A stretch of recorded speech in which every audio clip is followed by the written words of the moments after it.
اس حوالے سے وہ اپنی جگہ پر اختلاف ہے، لیکن اس حقیقت کا اعتراف کیے بغیر نہیں رہا جا سکتا پورے عالم اسلام میں یہ واحد مسلمان ملک ہے جس نے بہرحال اپنی شریعت اپنے عقائد کے مطابق ایک مذہبی انقلاب برپا کیا ہے، اور پورے عالم اسلام میں مذہبی سطح پر حکومت کی سطح پر فنڈامنٹلسٹ صرف ایک ملک ہے، یا دوسرا جو ہے تھوڑا سا وہ ہے سوڈان، لیکن اس کی اہمیت اس لیے نہیں کہ وہ کسی عوامی انقلاب سے نہیں بنا، بلکہ وہ تو ایک فوجی انقلاب سے شکل بنی ہے جو بھی بنی ہے۔ اللہ کرے اس میں استقامت ہو، اس سے یقینی کوئی نتیجہ برآمد ہو جائے۔ خبریں بھی اچھی آ رہی ہیں، لیکن میں تو دنیا کا جو پرسپیکٹو ہے اس کے حوالے سے عرض کر رہا ہوں کہ اس پہلو سے ایران ان کا ٹارگٹ ہے، ٹارگٹ نمبر 1 ایک خاص اعتبار سے۔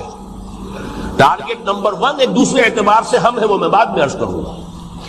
چونکہ حکومت کی سطح پر فنڈامنٹلزم ہے اور وہ آیا ہے ایک عوامی انقلاب کے نتیجے میں، پھر ان کے پاس تیل کی دولت ہے، اس کے خلاف اکنامک سینکشنز بھی ہو جائے تو اگر لیبیا کھڑا ہو سکتا ہے تو بہرحال وہ بھی کھڑا ہو سکتا ہے، اور نقشہ وہ دنیا کو دکھا چکا ہے کہ لڑا دے ممولے کو شہباز، یہ نقشہ بھی اس نے دکھا دیا ہے۔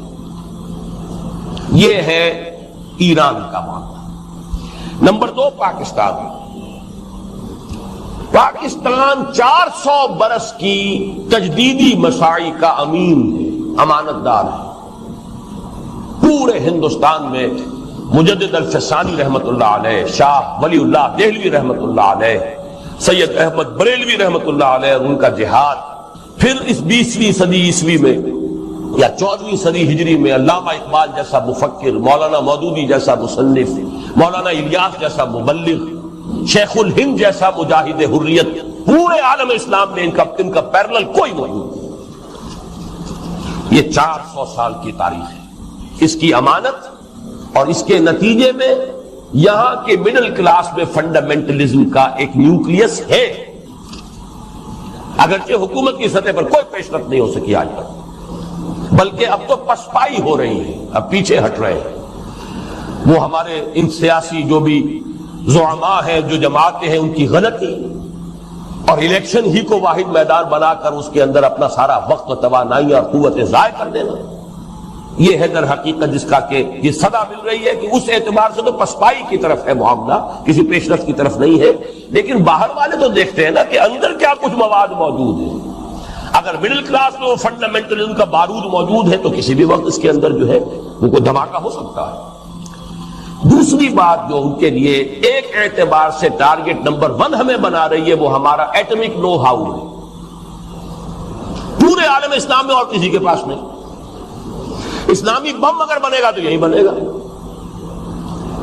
یہ ہے مختلف اسباب جس کے بنا پر ایران اور پاکستان کو آپ بریکٹ کر لیجئے، یہ اس نیو ورلڈ آرڈر یا آج کی میری گفتگو کے حوالے سے یہودی اور عیسائی گٹھ جوڑ کا جو ٹارگٹ نمبر 1 ہے، ایک اعتبار سے ایران ہے، ایک اعتبار سے پاکستان۔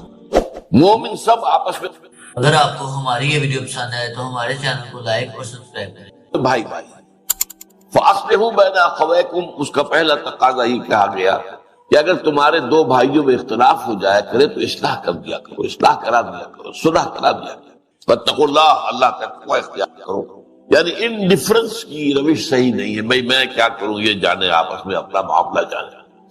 اب میں اگر ایک کی بات کروں گا تو دوسرا ناراض ہو جائے گا، دوسرے کو میں حق پر قرار دوں گا تو پہلا ناراض ہو جائے گا، تو میں تو اس میں نہیں آتا۔ نہیں، یہ بہت غلط ہے، بہت غلط ہے، بہت غلط ہے۔ اہل ایمان کا فرض ہے یہ مسلمان بھائیوں میں آپس میں اگر کوئی اختلاف ہو رہا ہے، کچھ کلش ہو گئی ہے تو اسے رفع کرے، مساعدت کرائے، صلح کرائے۔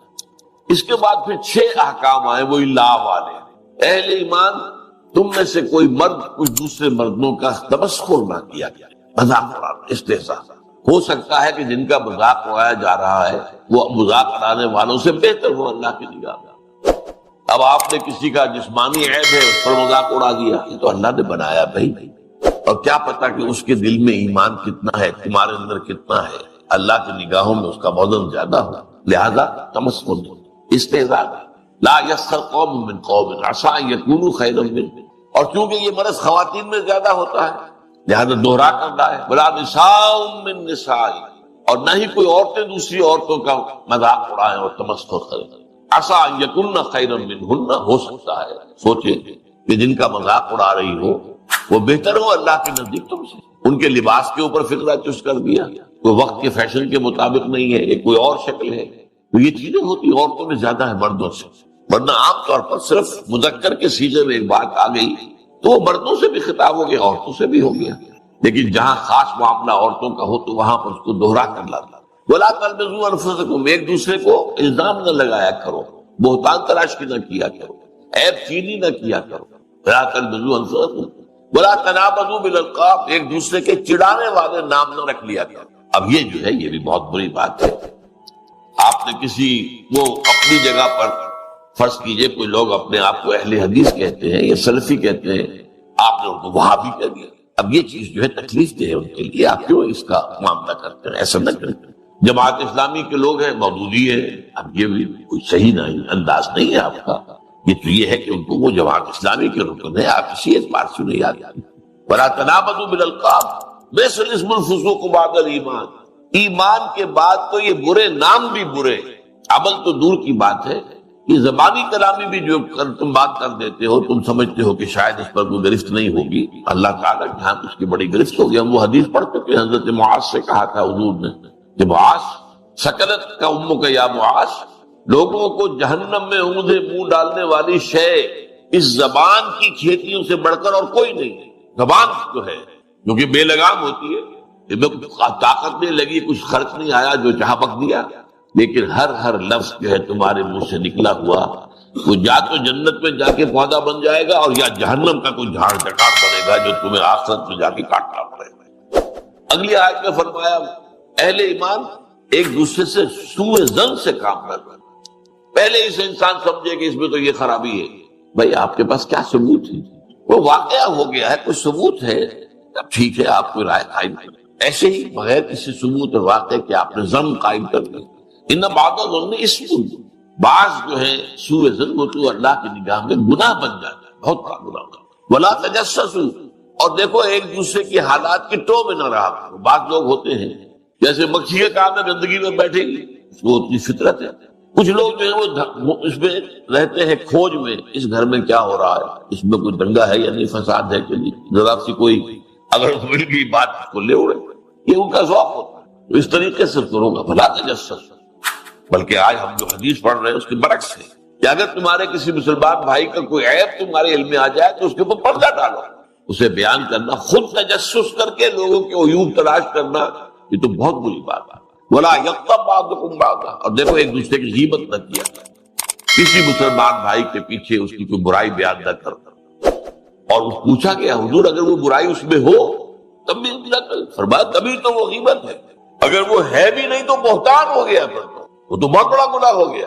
ایک شخص کے اندر ایک عیب ہے، یہ کوئی برائی اس نے کی ہے، اس کے پیچھے اس کا ذکر مت کرو، ہاں سامنے کرو اور اب اس کی اوپر تنقید کرو تاکہ وہ اپنی اصلاح کرے. پیچھے کرو گے یہ غیبت ہے. اور اس کو اتنا برا کہا گیا کہ یحب احدکم ان یاکل لحم اخیہ میتا، کیا تم میں سے کوئی شخص اپنے مردہ بھائی کا گوشت کھانا پسند کرے گا؟ فکرہتموہ، یہ بات تو تمہیں بری لگی بہت. لیکن تم جان لو کہ کسی مسلمان بھائی کی غیبت کرنا اخلاقی سطح پر وہی فعل ہے جو کسی مسلمان بھائی کا گوشت کھانا بولتا. کیوں؟ اس کے دیکھیے کیا اس کے اندر مناسبت کیا ہے. جو مردہ ہے وہ اپنا دفاع نہیں کر سکتا، آپ جہاں سے چاہا بوٹی اڑا لیں، کوئی دفاع تو نہیں کر سکتا. اسی طرح جو شخص موجود نہیں ہے وہ اپنا دفاع نہیں کر سکتا. وہ موجود ہوتا تو بتاتا بھائی نہیں آپ کو غلط فہمی ہوئی ہے، یہ بات میں نے نہیں کی ہے، یا بات میں نے نہیں کی ہے، اس کا یہ پس منظر ہے. وہ کچھ نہ کچھ دفاع کرتا نا. جب وہ ہے نہیں وہ اپنی عزت کا دفاع نہیں کر سکتا، جیسے وہ مردہ جو ہے وہ اپنے جسم کا دفاع نہیں کرتا.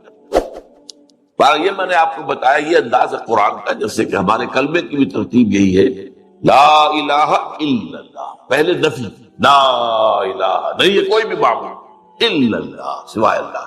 تو منفی کے بعد اسی طرح سورہ بقرہ میں فرمایا گیا وَمَن يَكْفُرْ بِالطَّاغُوتِ وَيُؤْمِن بِاللَّهِ فَقَدِ اسْتَمْسَكَ بِالْعُرْوَةِ الْوُثْقَىٰ. جو شخص طاغوت کا کفر کرے اور اللہ پر ایمان لائے. طاغوت کون؟ جو بھی اللہ سے سرکش ہے، جو بھی اللہ کے باغی ہے، جو اللہ کے بجائے اپنے آپ کو حاکم سمجھ بیٹھے ہیں، چاہے وہ حاکم فرعون اور نمرود کی شکل میں ہو یا آج کے دور میں عوام حاکم بن بیٹھے، جو چاہے قانون بنائیں گے، ہمارے نمائندے جائیں گے بنائیں گے.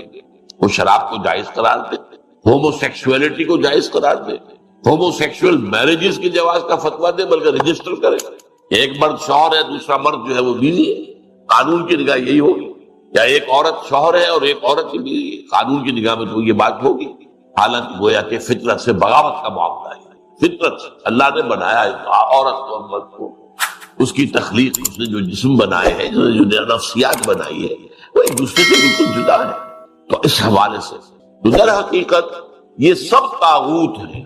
میرا اور آپ کا جو نفس امارہ ہے وہ بھی طاغوت ہے، کیونکہ ان النفس لامارۃ بالسوء، یہ تو برائی کا حکم دیتا ہے. یہ ہمارے اندر حیوانیت جو ہے یہ تو ادھر ہی جائے گی. اس زبان کو تو چٹخارے چاہیے، چاہے حلال سے ہو چاہے حرام سے ہو. تمہیں تو دولت چاہیے، چاہے حلال سے آئے چاہے حرام سے آئے. نفس تو کہے گا لے لو، یہ رشوت پیش ہو رہی ہے بھائی، یہ بڑی ضرورت بھی ہے تمہیں، تمہارے وہ بچے کی فیس دے گئی ہے ابھی، اب یہ ہے لے لو، کیا حرج ہے. اور پھر یہ کہ وہ سبھی لیتے، وہ تمہیں تو نہیں. تو یہ سارے جو ہے ہیلے جو ہے وہ نفس سکھاتا ہے انسان، تو وہ بھی طاغوت ہے. ہمارا نفس طاغوت ہے. اور جیسا کہ میں نے کہا جو بھی اللہ کا باغی ہے وہ در حقیقت طاغوت ہے. آج کے دور میں اسٹیٹ جو ہے، ریاست، secular state is the biggest طاغوت. اور سیکولر کے معنی کیا ہے؟ ہمارا کسی مذہب سے، کسی آسمانی ہدایت سے، کسی آسمانی شریعت سے، کسی آسمانی وحی سے کوئی تعلق نہیں. ہاں یہ صرف انفرادی طور پر آپ شریعت محمدی کا انفرادی پیروی اس پر عمل کر سکتے. ہندو جو ہے وہ منو سمرتی، اگر ان کا کوئی قانون ہے وہ اپنی انفرادی زندگی میں کرے. اجتماعی زندگی میں کسی مذہب کا کوئی معاملہ نہیں. کوئی دلیل نہیں ہے کہ صاحب قرآن میں یہ لکھا ہے، قرآن میں لکھا رہے، پڑھ لیا کرو، تلاوت کر لیا کرو. یہاں جو ہے ہمارا نظام سیکولر ہے، اس میں مذہب سے ہوتا ہے، یہ سب سے بڑا تعاون ہے. تو اس اعتبار سے قرآن کہتا ہے وَمَن يَكْفُرْ بِالطَّاغُوتِ وَيُؤْمِن بِاللَّهِ، پہلے طاغوت کا کفر کرنا لازمی، لا الہ اور پھر الا اللہ ہے. تو پہلے طاغوت کا انکار اور کفر اور اس سے بغاوت اور پھر اللہ پر. تو جیسا کہ میں نے دیکھا پچھلی حدیث میں تو وہ منفی پہلو آیا تھا، اب آج یہ ہے جو اس کا مثبت پہلو ہے. فرمایا یہ حضرت ابو ہریرہ نے روایت کیا ہے رضی اللہ تعالیٰ عنہ، اور مسلم شریف میں، صحیح مسلم میں موجود ہے. حضور ارشاد فرماتے من نفس عن مومن کربۃ من کرب الدنیا نفس اللہ عنہ کربۃ من کرب یوم القیامہ. جس شخص نے کسی مومن کی دنیا کی سختیوں میں سے، دشواریوں میں سے کسی دشواری اور سختی کو دور کیا، اللہ تعالیٰ قیامت کے دن اس کی سختی اور دشواریوں کے اندر سے کمی کرے گا. یہاں اہل ایمان کے ساتھ اگر حسن سلوک کرو گے اس کا اجر اللہ کا. اللہ تعالیٰ وہ سختیاں جو ہے یوم القیامہ بڑی شدید جو احوال ہے، وہ جو کہا جاتا ہے روایتی طور پر کہ پسینہ جو ہے وہ گردنوں تک آیا ہوا ہوگا اور سورج جو ہے وہ سوا نیزے پر ہوگا. یہ چیزیں جو ہے بات کو سمجھانے کے لیے. بہرحال اس وقت کی سختیوں کو اللہ تعالیٰ جو ہے آسان کر دے گا اپنے اس بندے کے لیے جو مسلمان بھائی کی، جس نے کسی سختی کو اور کسی تنگی کو اور کسی مشکل کو رفع کیا. وَمَنْ يَسَّرَ عَلَى مُعْسِرٍ يَسَّرَهُ اللَّهُ عَلَيْهِ فِي الدُّنْيَا وَالْآخِرَةِ، اور جس نے آسانی پیدا کی کسی ایسے شخص پر، کسی ایسے مسلمان پر جو کسی مشکل میں ہے، تنگی میں ہے، مصیبت میں ہے، تنگ دستی بھی ہو سکتی ہے. تو اگر آپ کے اختیار میں ہے کہ آپ اس کی اس جو ہے تکلیف کے اندر آپ کمی کر سکیں اور اس کے لیے آسانی کا راستہ پیدا کر دیں. یا مثلاً آپ نے کسی کو قرض دیا تھا اور قرض کی ادائیگی کا وقت آ گیا، اس نے کہا تھا 2 سال کے بعد میں دے دوں گا واپس. اب اس کی پوزیشن نہیں ہے، وہ کسی ایسی حالت کے اندر ہے کہ ادا نہیں کر سکتا، تب آپ آسانی کریں. یہ نہ ہو کہ اس کے سر پر سوار ہو جائے، بلکہ یہ کہ آسانی کر دیں. قرآن مجید میں تو جہاں سود کی حرمت کا حکم آیا وہاں یہ بھی آیا ہے وَإِن تَعْفُوا خَيْرٌ لَكُمْ. دیکھو اگر ایک تو یہ کہ تمہارا مقروض جو ہے اگر نہیں دے سکتا تو اس کے لیے مہلت بڑھا دو، کوئی حرج نہیں، اور اگر معافی کر دو تو یہ سب سے بہتر ہے. آخر تمہارا مسلمان بھائی ہے، اس نے تم سے قرض دیا تھا، اور قرض ظاہر بات ہے آدمی دیتا ہے اپنی اضافی جو دولت ہے، جو بھی اس کے پاس بچت ہے اسی میں سے دے گا. اور وہ جو ہے اس کے بارے میں تو یہاں تک فرمایا سورہ بقرہ میں یسألونک ماذا ینفقون قل العفو، اے نبی یہ آپ سے پوچھتے ہیں کتنا خرچ کریں ہم اللہ کی راہ میں. انفقوا انفقوا انفقوا انفقوا، تکرار تو بہت ہو، کتنا؟ فرمایا جو بھی تمہاری ضرورت سے زائدہ دے دو. لیکن یہ روحانی تقاضا ہے، یہ قانونی تقاضا نہیں ہے. قانونی تقاضا بعض لوگوں نے اس کو قانونی بنا دیا اور اس رائے پر پہنچ گیا. ان میں حضرت ابو ذر غفاری رضی اللہ تعالیٰ عنہ جیسے جلیل القدر صحابی بھی تھے کہ کوئی سونا چاندی اپنے پاس رکھنا مطلقاً حرام نہیں. یہ ان کا ان کے اندر چونکہ انتہائی زہد تھا تو اس کا یہ مظاہرہ ہوا. لیکن یہ ہے کہ یہ ہے آپ نے جو کوئی دولت آپ کے پاس تھی آپ نے اس میں زکوٰۃ ادا کر دی، باقی آپ کا ہے، آپ اپنے پاس رکھ سکتے ہیں اور وہ آپ کی اولاد کو منتقل ہو سکتا ہے. وراثت کا قانون آخر کب کیسے لاگو ہوگا؟ اگر اپنے پاس کچھ رکھنا ہی نہیں ہے تو وراثت کس کی ہوگی؟ تو قانون کا معاملہ اور ہے. میرا اس پر کتاب چاہے بہت اہم ہے. اسلام کا معاشی نظام، تو دو نظام ہے اسلام کے معاشی. ایک ہے روحانی لیول کے اوپر، احسانی لیول کے اوپر، ایک ہے قانونی لیول کے اوپر. قانونی لیول پر آپ نے جو کمایا حلال سے کمایا ہے، حرام سے نہیں کمایا. اور اگر ایک وہ آگے بڑھ گیا نصاب سے تو زکوٰۃ دے دی، اب قانونی طور پر باقی تمہارا ہے. روحانی کیا ہے؟ اس کو بھی اللہ کے راستے میں دے دیں. یسألونک ماذا ينفقون قل العفو. تو اگر تمہارا کوئی مقروض ہے وہ سختی میں ہے، ادا نہیں کر سکتا، تو پہلی بات تو یہ کہ اسے مہلت دے دو، آسانی کر دو. ومن یسر علی معسر.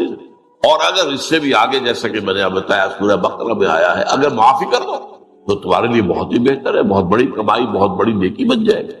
یسر اللہ علیہ فی الدنیا والآخرہ. تو جو شخص اپنے کسی مومن بھائی کی کسی تنگی کو، سختی کو نرمی میں بدلے گا تو اللہ تعالیٰ دنیا اور آخرت میں اس کے لیے آسانیاں پیدا کرتے ہیں. ومن ستر مسلما سترہ اللہ فی الدنیا والآخرہ. اور جس شخص نے کسی مومن کی عیب پوشی کی، ایک عیب ہے آپ کی نظر میں آ گیا ہے، تجسس تو آپ نے نہیں کرنا، خود تو تلاش نہیں کرنا، خود جو ہے اس کے لیے آپ ٹوہ میں لگے رہے نہیں، یہ تو آگے وہ میں نے آپ کو آیت سنا دی بولا تجسس. اب ایک چیز ہے آئی گئی ہے آپ کے سامنے، پردہ ڈالو. یہ نہیں کہ اس کا ڈھنڈورا پیٹ دو، اس کا جو ہے لوگوں کے اندر چرچا کر دو. نہیں، اللہ تعالیٰ کو یہ پسند نہیں ہے. ان تشیع الفاحشہ، یہ کوئی شے جو ہے وہ شائع ہو جائے، پھیل جائے. اگر کوئی چیز ایسی ہے اسے رکھو اپنے پاس، آگے بیان نہ کرو، آگے مت بڑھاؤ اس کو. ومن ستر مسلما سترہ اللہ فی الدنیا والآخرہ. جو کسی مسلمان کی ستر کوشی کرے گا، عیب پوشی کرے گا، اللہ تعالیٰ اس کے عیوب پر پردہ ڈالے گا آخرت کے اندر، دنیا میں بھی آخرت میں. دنیا میں بھی اللہ تعالیٰ نقل سب یہ جگہ بدلہ دے گا. آخر تمہارے اندر بھی تو کوئی عیب ہے نا، بے عیب تو ذات اللہ کی ہے. کون ہے جس میں کوئی خطا نہیں ہے، کوئی کمی نہیں ہے؟ وہ حدیث بھی یاد کر دیجئے، کل بنی آدم خطاؤن وخیر الخطائین التوابون. تمام بنی آدم نہایت خطا کار ہیں، ان خطا کاروں میں بہتر وہ لوگ ہیں جو توبہ کرتے ہیں، پلٹ جائیں، رجوع کریں، گناہ پر اصرار نہ کریں، ڈیرا ڈال کر بیٹھ نہ جائیں. جیسے مثال میں دیا کرتا ہوں، اگر کہیں بارش ہوئی ہوئی ہے، کیچڑ ہے، آپ جا رہے ہیں تو آپ کا پاؤں جو ہے آپ گر گئے تو پڑے تو نہیں رہتے نا، وہاں فوراً اٹھتے. تو جو لوگ بھی اس طریقے سے کہیں لغزش ہو گئی ہے نفس کی وجہ سے، کسی اور کوئی حالات جو ہے ماحول کے اثرات کے تحت آپ سے کوئی گناہ سرزد ہو گیا ہے تو فوراً توبہ کرو. اللہ اور اس پر سورہ نساء میں فرمایا ہے کہ اگر فوراً توبہ کرو گے تو اللہ تعالیٰ کے ذمے واجب ہے تمہاری توبہ کو قبول کرنا. انما التوبۃ علی اللہ للذین، ان لوگوں کے حق میں یعملون السوء بجہالۃ ثم یتوبون عن قریب.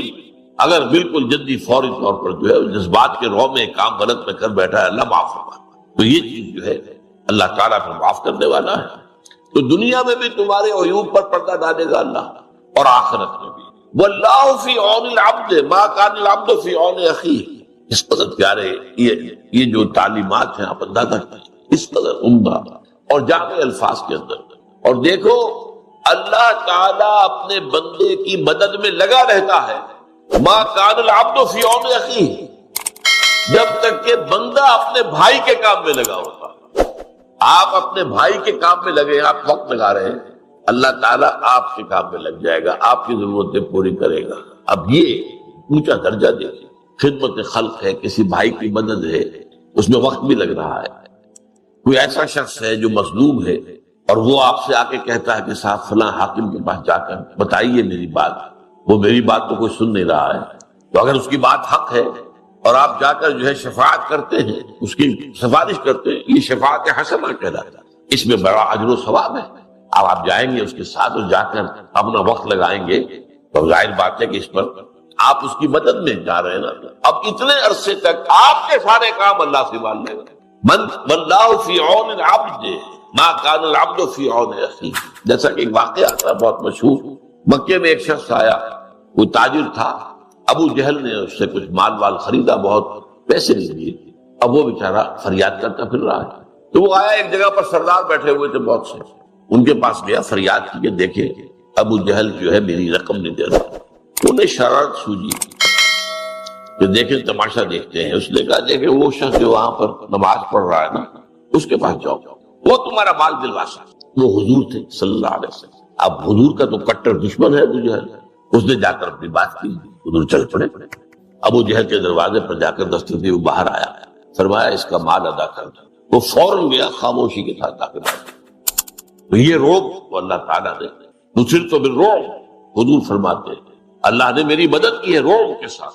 اب ظاہر بات ہے کہ آپ کے چہرہ مبارک کا جو بھی روب پڑا ہے اس کے اوپر اس نے چوں نہیں کی، لا کے دے دیا۔ اب یہ بھی ہے نا ایک بندے کی آپ مدد کے لیے اس کے ساتھ چلے اور اس کے پاس جا رہے ہیں جو آپ کا دشمن ہے، تاکہ کم سے کم اس مظلوم کا جو ہے اس کی کوئی داد رسی ہو جائے۔ واللہ فی عون العبد ما کان العبد فی عون اخیہ۔ اب جو حدیث کا ٹکڑا آ رہا ہے یہ یوں سمجھیے کہ جس کام میں نے اپنی زندگی کے 50 برس لگائے، ویسے تو اس سے زیادہ لمبا عرصہ ہے۔ میں جب میڈیکل کالج میں پڑھتا تھا 49 سے 49 سے 54 تک، 1949 سے 1954 تک 5 برس کا 5 سال کا کورس ہوتا ہے FSC کے بعد۔ اس زمانے میں میرا درس قرآن ہوتا تھا، پسند کیا جاتا، وہ مناسبت اللہ نے عطا فرما دی تھی۔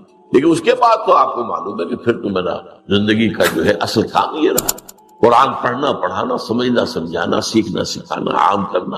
اللہ کا شکر ہے کہ بہت سے نوجوان ایسے تیار ہو گئے جو اسی انداز میں درس دے رہے ہیں اور وہ کام کر رہے ہیں۔ چراغ سے چراغ روشن ہوتا ہے، ایک اکیلے آدمی سے کیا ہوگا؟ لیکن یہ ہے کہ آگے اگر اس کام کو لے کر چلنے والے ہیں تو گویا کہ میری محنت سفل ہو رہی ہے۔ اب اس کے اعتبار سے یہ حدیث بہت ہے اس کام کے لیے۔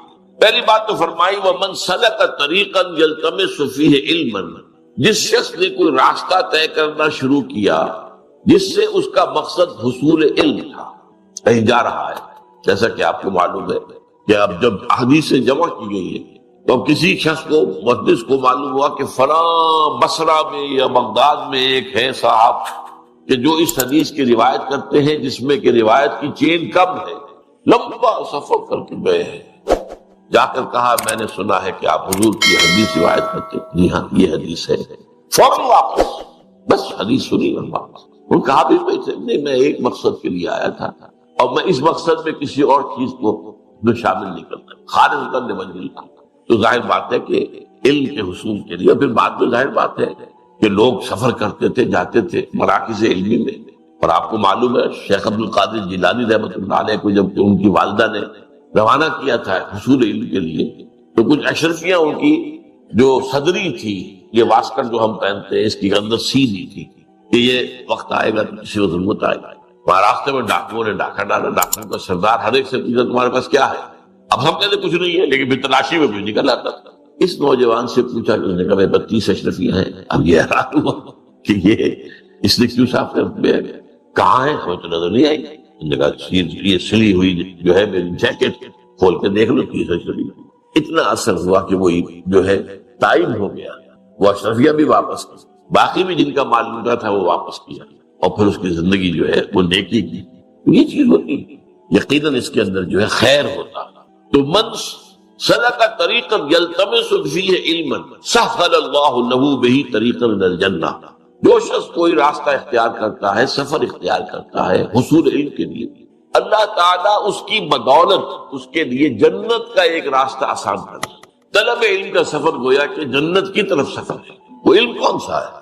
وہ ایک علم تو وہ ہے جو ہم سیکھنے امریکہ جاتے ہیں، فلانی انجینئرنگ پڑھنے جا رہے ہیں، اور یہ علم اور ہے، یہ فنون ہے، علم نہیں ہے، فن ہے۔ جیسے آپ کو معلوم ہے کہ ایک موچی بیٹھا ہوا اپنی وہ جوتی گانٹ رہا ہے اور کچھ پیسے مل جاتے ہیں اسے، یہ ایک فن ہے، ہر شخص تو نہیں گانٹ سکتا، یہ اس کے پاس ایک فن ہے۔ ایک ترخان ہے، اس کے پاس ایک فن ہے، آپ اس سے کام لیتے ہیں۔ یہی معاملہ ایک بڑے سرجن کا ہے، وہ بھی کیا کرتا ہے، جسم کو چیرا ہے اس میں سے کوئی چیز غلط نکال دی، کسی دیا، اور یہ فنون ہے۔ ڈاکٹری ہو، انجینئرنگ ہو، فنون نہیں ہے، یہ فنون ہے، فن ہے۔ علم تو کیا ہے؟ علم تو اللہ کی کتاب ہے، علم رسول کی سنت ہے صلی اللہ علیہ وسلم، یہ علم ہدایت ہے۔ در حقیقت علم کیا ہے؟ علم ہدایت، کہ جنوں کی ایک جماعت نے سنا، کس کو سنا؟ قرآن کو سنا۔ فقالوا انا سمعنا قرانا عجبا، انہوں نے کہا ہم نے سنا ہے ایک بہت ہی دل کو لبھانے والا قرآن، یہدی الی الرشد، جو نیکی اور رشد اور ہدایت کی طرف رہنمائی کر رہا ہے، فآمنا بہ، تو ہم تو ایمان لے آئے۔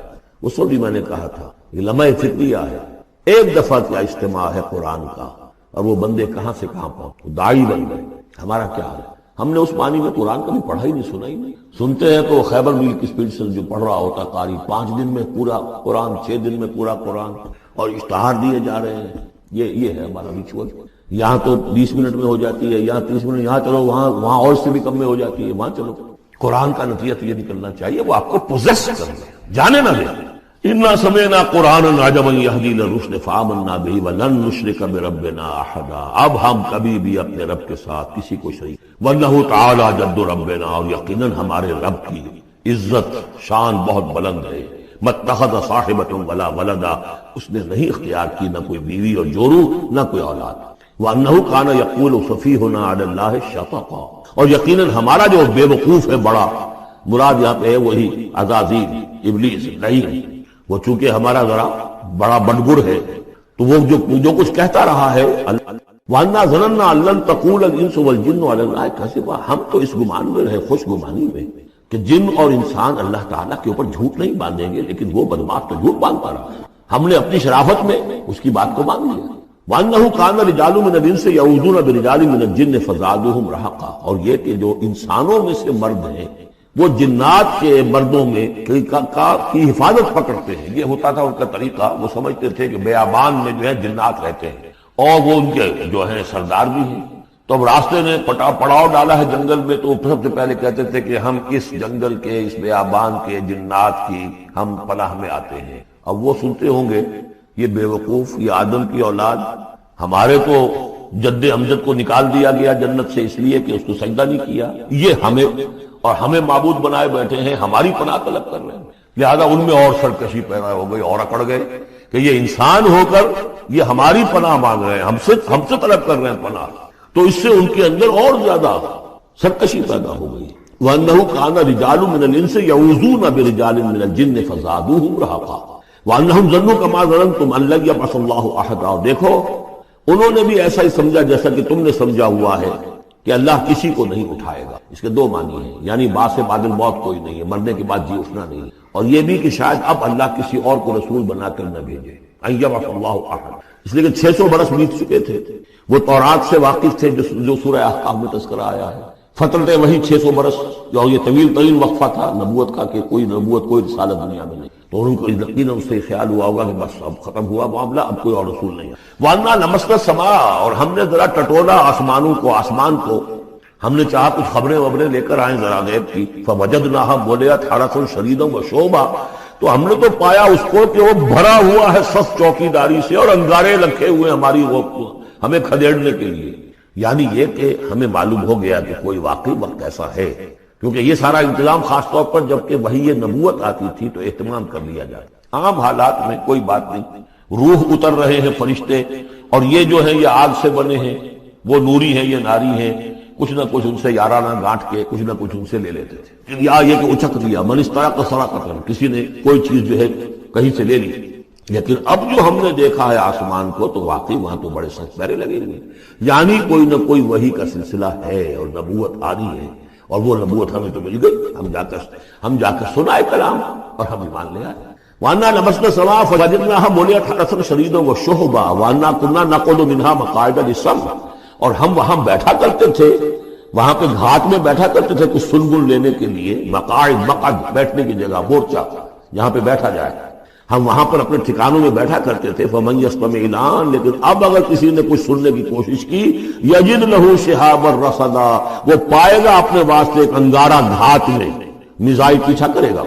وَأَنَّا لَا نَدْرِي أَشَرٌّ أُرِيدَ بِمَنْ فِي الْأَرْضِ أَوْ أَرَادَ بِهِمْ رَبُّهُمْ رَشَدًا، معلوم ہوتا بہت بڑے عالم تھے یہ تورات کے جاننے والے، انہوں نے ایک ایسی عظیم بات کہی ہے، ہمیں یہ معلوم نہیں کہ آیا زمین میں بسنے والے ان انسانوں کی کوئی شامت آ گئی ہے یا اللہ نے ان کے لیے کسی بھلائی کا ارادہ ہے۔ رسالت آئے گی تو 2 ہی نتیجے ہیں، یا تو کوئی عذاب آنے والا ہے، اس لیے کہ وما كنا معذبین حتی نبعث رسولا، یا تو کوئی بہت بڑے پیمانے پر انسانوں کی شامت آنے والی ہے، جیسے قوم نوح، قوم ہود، قوم صالح کا حشر ہوا تھا، وہ ویسا ہی حشر ہونے والا ہے۔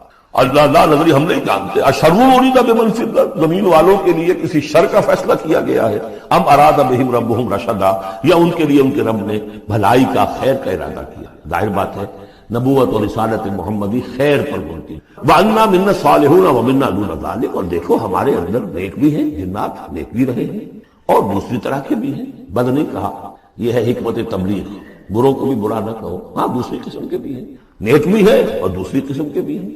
کُنَّا طَرَائِقَ قِدَدًا، ہم تھے مختلف راستوں پر جو کہ ایک دوسرے سے پھٹے ہوئے تھے۔ یہ قددا جو آیا تھا نا، قدت قمیصہ، پھٹ جانا قمیص کا۔ وَأَنَّا ظَنَنَّا أَن لَّن نُعْجِزَ اللَّهَ فِي الْأَرْضِ وَلَن نُعْجِزَهُ هَرَبًا، اور ہم نے یہ جان لیا کہ ہم اللہ کو عاجز نہیں کر سکتے، ہرا نہیں سکتے، نہ زمین میں بھاگ کر، اور ہم کہیں بھاگ کر زمین میں اللہ کو شکست نہیں دے سکتے، اس کی پکڑ سے نکل نہیں سکتے۔ وَأَنَّا لَمَّا سَمِعْنَا الْهُدَىٰ آمَنَّا بِهِ، اور ہم نے تو جب وہ ہدایت سنی، الہدا سنا، اس کی استماع ہم نے کیا، ہم تو اس پر ایمان لے آئے۔ فَمَن يُؤْمِن بِرَبِّهِ فَلَا يَخَافُ بَخْسًا وَلَا رَهَقًا، تو جو کوئی بھی زبردستی ہوگی، کچھ زیادتی، جیسے جیسے ان کے اعمال صالحہ ہیں پورے پورے اللہ تعالیٰ ان کا اجر ان کو دے دے گا۔ وَأَنَّا مِنَّا الْمُسْلِمُونَ وَمِنَّا الْقَاسِطُونَ، اور دیکھو ہمارے اندر وہ بھی ہیں جو فرما بردار ہیں اور وہ بھی ہیں جو بے انصافی۔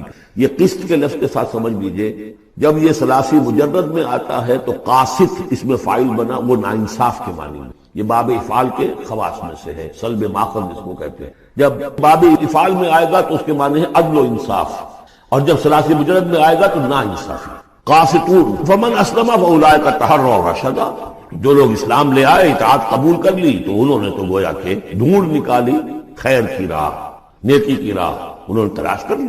وَأَمَّا الْقَاسِطُونَ، اور جو بے انصاف ہے، فَكَانُوا لِجَهَنَّمَ حَطَبًا، وہ لوگ جو ہے تو جہنم کا ایندھن بن کر رہیں گے۔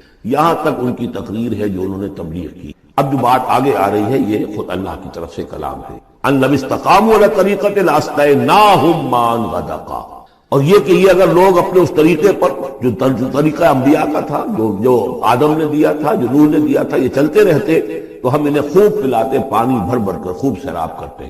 یہاں لفظ طریقت آیا ہے قرآن میں، شریعت، طریقت۔ ثم جعلناک علی شریعۃ من الامر، شریعت اور یہ طریقت، دونوں کا مفہوم ایک ہے، طریقہ اور شریعت، لیکن یہ کہ اس کا استعمال ہو رہا ہے کہ شریعت سے مراد لی جاتی ہے جو دین کا قانون ہے، اس کے ظاہری پہلو، قانونی پہلو، اور طریقت اسی کے باطنی پہلو کا نام کہ ایک نماز ہے، وضو کیسے کرو گے، کیا فرائض ہیں، کیا نوافل ہیں، کیا کام رہ گیا تو وضو نہیں ہوا، یہ شریعت بتائے گی، یہ آپ کو فقیہ بتائیں گے، یہ آپ کو مفتی حضرات بتائیں گے۔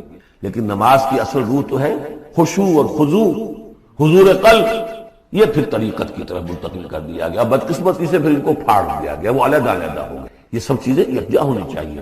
اور جو ہمارے اولین صوفیاء ہیں وہ بہت بڑے عالم بھی تھے، ایسے نہیں تھے کہ صرف صوفی، وہ بہت بڑے مفتی بھی ہوتے تھے، بلکہ اولین کیا اس طور میں بھی جو میں نے آپ کو بتایا تھا کہ قاضی ثناء اللہ پانی پتی رحمۃ اللہ علیہ، وہ مفتی بھی ہیں، مفسر بھی ہیں، محدث بھی ہیں اور بہت بڑے مرشد بھی ہیں، میرزا مظہر جانے جانا شہید کے خلیفہ ہیں۔ اور یہ سب شیخ احمد سرہندی رحمۃ اللہ علیہ کا جو سلسلہ ہے، سلسلہ مجددیہ نقشبندیہ، اس کے بزرگ وہ ہیں، وہ جامع صفات لوگ۔ لنفتنہم فیہ، اور یہ بھی جو ہم کو بادی پلاتے اور سیراب کرتے، یہ بھی اس لیے تاکہ ان کو اور جانچے اور پرکھے اور امتحان لیں۔ ایک امتحان غربت میں ہے، ایک امتحان تمنگری میں ہے، ایک امتحان فاقے میں ہو رہا ہے، ایک امتحان ہو رہا ہے کہ کثرت سے ہم نے دے رکھا ہے۔ ومن یعرض عن ذکر ربہ، اور جو کوئی بھی اعراض کرے گا اپنے رب کے ذکر سے، یسلک عذابا صعدا، تو وہ چلے گا، وہ ڈال دے گا اس کو چڑھتے عذاب میں، اللہ تعالیٰ ایسے عذاب میں صعدا جس کی شدت بڑھتی چلی جائے گی۔ وَأَنَّ الْمَسَاجِدَ لِلَّهِ فَلَا تَدْعُوا مَعَ اللَّهِ أَحَدًا، اور دیکھو مسجدیں اللہ کے لیے ہیں۔ مسجد سے مراد مسجد سجدے کی جگہ بھی ہے، اور مسجد سے مراد سجدے کے یہ اعضاء بھی ہیں، یہ پیشانی اور یہ ناک اور یہ ہاتھ اور یہ پاؤں، ایڑیاں، وہ پنجے، یہ سارے جو ہیں یہ سجدے کے جو جسم کے حصے ہیں۔ یہ مسجدیں بھی اور سجدے کی جگہ بھی للہ ہے، سب اللہ کی ملکیت ہے۔ فَلَا تَدْعُوا مَعَ اللَّهِ أَحَدًا، اللہ کے ساتھ کسی اور الہ کو مت پکارو۔ وَأَنَّهُ لَمَّا قَامَ عَبْدُ اللَّهِ يَدْعُوهُ كَانُوا يَكُونُونَ عَلَيْهِ لِبَدًا، اور یہ اب یہاں پھر قول آ گیا ہے انہی کا جنات کا کہ جب وہ عبداللہ کو ہم نے دیکھا، وہ کھڑا تھا، وہ قرآن پڑھ رہا تھا، وہ نماز پڑھا رہا تھا، لما قام عبداللہ یدعوہ، اسے پکار رہا تھا اللہ کو، اللہ کا بندہ، كانوا يكونون علیہ لبدا، وہ تو ایسے ہو رہے تھے سننے والے گویا کہ اس کے اوپر ٹھٹ کے ٹھٹ جمع ہو جائیں گے وہاں پر، لیکن یہ کہ وہ ایمان نہیں لا رہے۔ قل انما ادعو ربی، کہہ دیجئے اے نبی صلی اللہ علیہ وسلم، دیکھو میں پکارتا ہوں اپنے رب کو، ولا اشرک بہ احدا، اس کے سوا میں کسی اور کو شریک کرنے کے لیے تیار نہیں۔ قل انی لا املک لکم ضرا ولا رشدا، کہہ دیجئے مجھے کوئی اختیار حاصل نہیں ہے تمہارے لیے، نہ کسی نقصان کا اور نہ کسی راہ پر لانے کا، میں تمہیں ہدایت نہیں دے سکتا۔ وہ آیت یاد کر دیجئے، انک لا تہدی من احببت ولکن اللہ یہدی من یشاء، اے نبی آپ ہدایت نہیں دے سکتے جسے بھی چاہیں، وہ تو اللہ ہی ہدایت دیتا ہے جس کو چاہتا ہے۔ قل انی لن یجیرنی من اللہ احد ولن اجد من دونہ ملتحدا، کہہ دیجئے میں ہرگز نہ پاؤں گا کہ مجھے اللہ کے سوا کوئی پناہ دے سکے، یجیرنی من اللہ احد، اللہ کی پکڑ سے بچانے کے لیے مجھے کوئی پناہ دے سکے میں نہیں پاؤں گا، ولن اجد من دونہ ملتحدا، اور اللہ کے سوا میں کہیں جو ہے کوئی اپنا سر چھپانے کی جگہ نہیں پاؤں گا، الا بلاغا من اللہ، فریضہ انجام، اگر میں نے یہ کام نہیں کیا تو میں پکڑا جاؤں گا۔ فَلَنَسْأَلَنَّ الَّذِينَ أُرْسِلَ إِلَيْهِمْ وَلَنَسْأَلَنَّ الْمُرْسَلِينَ، ہم تو پوچھ کر رہیں گے ان سے بھی جن کی طرف رسولوں کو بھیجا، اور پوچھ کر رہیں گے رسولوں سے بھی۔ وَمَنْ يَعْصِ اللَّهَ وَرَسُولَهُ، جو کوئی بھی اللہ اور اس کے رسول کی نافرمانی کرے گا، فَإِنَّ لَهُ نَارَ جَهَنَّمَ خَالِدِينَ فِيهَا أَبَدًا، تو اس کے لیے تو پھر جہنم کی آگ ہے جس میں وہ ہمیشہ ہمیشہ رہے گا۔ حَتَّى إِذَا رَأَوْا مَا يُوعَدُونَ، یہاں تک کہ جب وہ دیکھیں گے جس چیز کی انہیں دھمکی دی جا رہی ہے، فَسَيَعْلَمُونَ مَنْ أَضْعَفُ نَاصِرًا وَأَقَلُّ عَدَدًا، اس وقت انہیں معلوم ہو جائے گا کون کمزور ہے مددگاروں کے اعتبار سے اور کون اقلیت میں ہے تعداد کے اعتبار سے۔ وہ تانے دیتے تھے نا کہ دیکھو محمد تمہارے پاس تو بیٹھے بھی ہوتے ہیں تو ہمارے کمی کاری بڑے لوور طبقات کے لوگ، اور وہ بھی چند ہوتے ہیں، دیکھو جا کے ابو جہل کی محفل بھری ہوئی ہے، بڑے بڑے لوگ بیٹھے ہوئے ہیں وہاں پر۔ اس وقت معلوم ہو جائے گا من اضعف ناصرا واقل عددا۔ یہ سورہ مریم میں بہت تفصیل سے یہ مضمون آیا ہے۔ قل ان ادری اقریب ما توعدون ام یجعل له ربی امدا، کہہ دیجئے نبی مجھے یہ معلوم نہیں ہے آیا جس چیز کا تم سے وعدہ کیا جا رہا ہے، جس چیز کی دھمکی دی جا رہی ہے، وعدہ اور وعید بنیاد ایک ہی اصل میں، اصل الفاظ ایک ہی، وعید دھمکی، وعدہ، لیکن حروف اصلی وہی ہے۔ آیا وہ قریب آ چکی ہے اسے، یا ام یجعل له ربی امدا، یا یہ کہ میرا رب اس کے لیے ابھی کچھ مہلت دے، کوئی تمہاری رسی دراز کرے، یہ میں نہیں جانتا۔ یہ سورہ انبیاء کے آخر میں بھی آیا تھا، قل ان ادری اقریب ام بعید ما توعدون، کہہ دیجئے نبی میں نہیں جانتا کہ جس چیز کا تم سے وعدہ کیا جا رہا ہے وہ قریب آ چکی ہے یا ابھی دور ہے۔ عالم الغیب، وہی ہے غیب کا جاننے والا، فلا یظہر علی غیبہ احدا، وہ اپنے غیب پر کسی کو مطلع نہیں کرتا، الا من ارتضی بالرسول، سوائے جس کو وہ چاہے اپنے رسولوں میں سے۔ یہ بہت اہم قانون ہے قرآن کا، اور اس میں سارا مسئلہ علم غیب کا حل ہوتا ہے۔ ایک بات تو یہ کہ ہمارے جو بھی بریلوی بھائی ہیں وہ بھی مانتے ہیں، 4 باتیں وہ مانتے ہیں، 3۔ میں نے ایک مرتبہ تحقیق کی تھی بڑی مفصل، جا کر بعد لوگوں سے ملاقات کی، ابھی میں طالب علم تھا، کہا دیکھیے ہم ثابت مانتے ہیں اس بات کو، نبی کا علم ذاتی نہیں عطائی ہے، اللہ نے جو دیا وہی ہے۔ نبی کا علم قدیم نہیں حادث ہے، پہلے نہیں تھا پھر ہو گیا، اللہ نے دے دیا تو ہو گیا۔ اور نبی کا علم غیر محدود نہیں محدود۔ میں نے کہا یہ 3 باتیں جو شخص مان لے میرا اس سے اب کوئی جھگڑا نہیں۔ لیکن ہمارے ہاں کچھ لوگوں نے ایک ڈیفینیشن کر لی علم غیب کی، علم غیب وہ ہے جو بغیر کسی کے بتائے خود حاصل ہو جائے۔ اس اعتبار سے تو میرے پاس بھی علم غیب ہے نہیں، یعنی کسی کے پاس کوئی علم ہے ہی نہیں، ہمیں دیا اساتذہ نے دیا، حضور کو دیا اللہ نے دیا، جبریل کو دیا اللہ نے دیا، اس معنی میں تو ذاتی علم تو کوئی بھی نہیں مانتا کسی کا، علم تو دینے سے ہوتا ہے۔ البتہ علم غیب کسے کہتے ہیں؟ وہ چیزیں جو ہماری نگاہوں سے چھپا دی گئی ہیں، وہ عالم غیب ہے، جنت ہے، دوزخ ہے، فرشتے ہیں، یہ سب کیا ہے؟ عالم غیب۔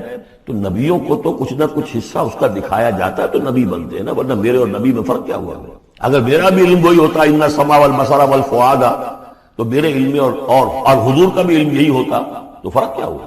حضور نے تو اس دوسرے علم کے اعتبار سے تو صاف کہہ دیا انتم عالم بامور دنیاکم، لیکن حضور کو معراج میں جنت دکھا دی، دوزخ دکھا دی۔ زمین پر رہتے ہوئے آپ نماز پڑھا رہے تھے، غالباً وہ جو کہ نماز پڑھائی جاتی ہے جبکہ بارش نہیں ہوتی، استسقاء کی نماز، اسی کے دوران اچانک ایک دفعہ آپ آگے بڑھے، لوگ حیران ہوئے کیا ہوا ہے، ایک دفعہ پیچھے ہٹے، لوگوں نے پوچھا بعد میں کہ حضور یہ نماز کا حصہ تھا، یعنی ہم بھی فری سطح کیا کریں اس نماز کے اندر؟ فرمایا نہیں، اصل میں میرے سامنے جنت لے آئی گئی، اب بے اختیار میرا ہاتھ بڑھ گیا کہ میں اس کا پھل توڑ دوں، اور میرے سامنے اس کے بعد دوزخ لے آئی گئی اور اس کا جو بمکا آیا گرمی کا، اس سے میں بے اختیار پیچھے ہٹا۔ دنیا میں سیر کرا رہے ہیں، بہرحال یہ غیب ہی میں سے ہے۔ البتہ کل غیب یہ جو مانے اللہ کے نبی کے لیے وہ کافر ہے، اور وہ مانتے ہیں، بریلوی بھی مانتے ہیں، کل غیب کا کچھ نہیں۔ نبی کا علم محدود ہے، نبی کا علم حادث ہے، نبی کا علم عطائی ہے۔ 3 باتیں مان لیجئے، باقی نبی کا علم کتنا تھا کتنا نہیں تھا یہ میں کون ہوں ناپنے والا اور آپ کون ہیں ناپنے والے، دیا اللہ نے جو دیا، بتایا جو بتایا، اللہ اللہ کا۔ تو یہ عالم الغیب وہ ہے غیب کا جاننے والا، فلا یظہر علی غیبہ احدا، تو وہ نہیں مطلع کرتا اپنے غیب پر کسی کو، ہاں الا من ارتضی بالرسول، سوائے اپنے